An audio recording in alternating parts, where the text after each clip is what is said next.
When environmental stakeholders and researchers meet in Nevis in May for the UNESCO sub-regional meeting, they are expected to discuss and validate reports commissioned by UNESCO on matters of climate change. Co-chairperson of the organizing committee of the conference, Dr. Leighton Narain, spoke recently to WIN about what is expected to happen in Nevis come May. We'll be hosting in Nevis a UNESCO organized conference that is the first of 3 sub-regional conferences in the world. This conference is a result or one of the provisions of the communique or the declaration of the 2011 Climate Change Conference here in St. Kitts. This is one of the deliverables. One of the deliverables here is action, which is really policy. And this conference is about formulating environmental policy and developing a plan for sustainable development in the Caribbean.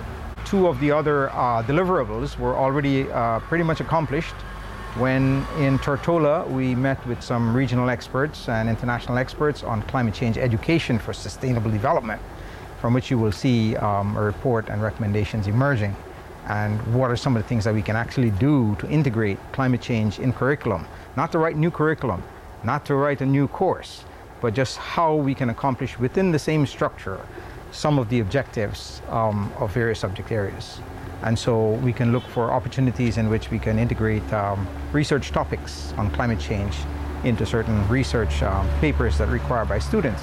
Dr. Narain said the reports will be validated, meaning they will be looked at by various officials who will see how it relates to St. Kitts and Nevis and to have recommendations implemented.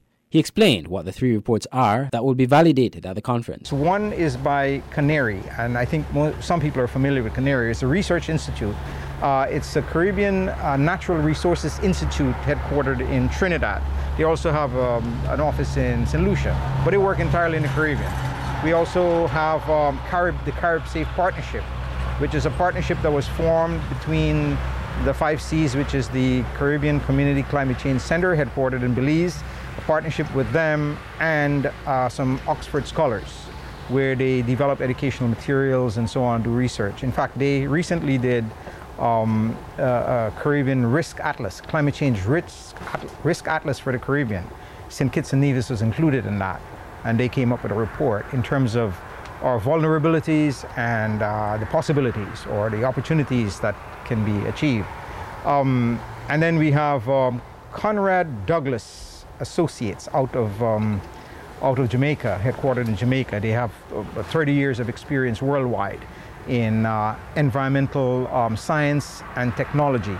So we have the experts, expert agencies in the Caribbean-based, but with an international reach and influence, and we can bring them all to discuss this.